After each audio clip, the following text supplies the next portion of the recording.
Hi guys, it's Nancy, and I'm going to show you how to use your hot foil plates to do easy letterpress, okay? So essentially the idea of hot foiling is basically letterpress. What you're doing is pressing that die into the paper, but we're adding hot foil, which sticks to everything. So I know some of you would like better use out of your hot foil plates, and I know some of you accidentally purchased hot foil plates and didn't know what to do with them. So I'm going to show you how easy it is to turn those hot foil plates into letterpress. So this one I did with the Spellbinders leaves, which is this one here. See that? This one I did with the Crafter's Companion stars. Did that there. And this guy, if you remember, was the way too long hot foil plate from Simon Says Stamp. I even have a note in here, do not use it on my foil press. Really was just planning on returning it, but look at what I got out of it. Okay, so this is just using your hot foil plates, and essentially you could do this with any dies as long as you're not cutting through your paper. So if you have regular dies, you can try that as well. And some ink.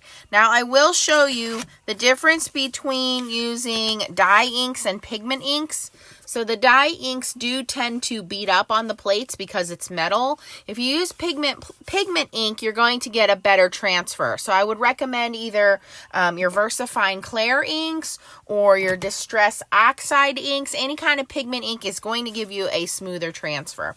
As far as paper goes, you could essentially use any paper that you have. Letterpress paper is a really soft cotton paper, very much like watercolor paper. So I know that everybody has that. So let's get into how easy this is. You don't need a hot foiling machine. You don't need any special tools at all, just your die cutting machine. So I am using some very old letterpress paper. This is from, what was the name of this company?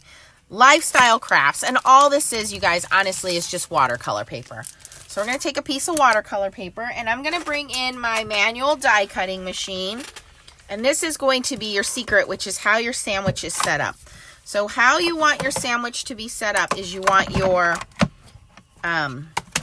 base platform, how you would normally do your die cutting, right? And instead of a cutting plate, you want some kind of a rubber mat or an embossing shim. So you do not need anything special other than this embossing shim. From there, I'm going to put my paper. This paper is a little long, but that's okay. And all I'm going to do is ink up my plate. Now, two ways you can ink it up. The way to get the smoothest coverage would be to use a brayer. Just going to move this out of the way here. And I just re-inked my Delicata Gold ink, which is a pigment ink. Very pretty, very nice glisten to it. So I'm just pushing my brayer into my ink pad to get it nicely coated in ink. And then you're just going to brayer that over your hot foil plate. Now you can, again, you can use dye inks if you want, but they do tend to beat up.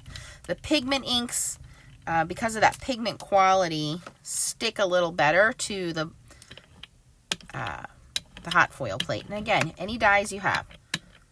The brayer, you could go direct from the ink pad to that, but I found that gave me kind of gloopy spots. So brayering it makes it nice and smooth, okay?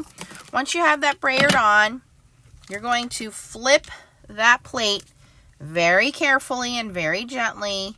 We're going to kind of, for this one, I'm just going to try to center it as best I can. Once you put it down, do not move it. Okay, that's it. I don't want to move it. In fact, if you want to secure it at this point, just to make sure you don't move it, you could. You don't have to do this part, but I do think it kind of helps a little bit. You want to make sure that it doesn't shimmy, shake, or move.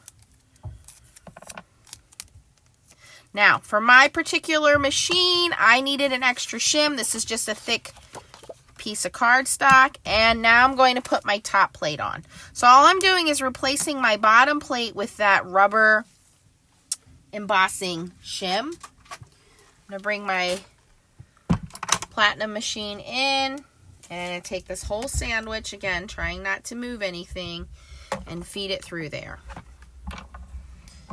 And I'm just going to roll it through like twice. Now what this is going to do is, number one, it's going to impress the dye into the paper. And number two, it's going to transfer the ink, which is the letterpress look that you want. No heat, no special machines required. That is my vacuum cleaner upstairs stuck on something, if you guys can hear that. Sounds like a dog barking. Okay, so now we're going to just remove our plate. You can see there we have all of that beautiful gold ink pressed into the paper. You can see that it does have texture because it's pressed in there. And if you wanted this side to be inked up, you could do the same thing. You could take a brayer and ink that up. So a lot of cool things you could do with the positive or the negative impression of your plates. But you can, again, use this with your hot foil plates. Stretch your hot foil plates without having to foil on them. You can use the regular dies if you have them. But lots of fun. I hope you try this out. You can make a lot of beautiful cards. On this one, I just spritz some spritz on them, cut it down to a mini slimline, and stuck it on a card. This Oh Sweet Autumn is from Impression Obsession. I'll link that for you guys as well. And these are all of my letterpress panels that I have made. Thanks for watching, guys. If you have any questions, post them down below. I will put everything that I used down in the description for you. Thanks for watching, and keep on stamping. Bye-bye.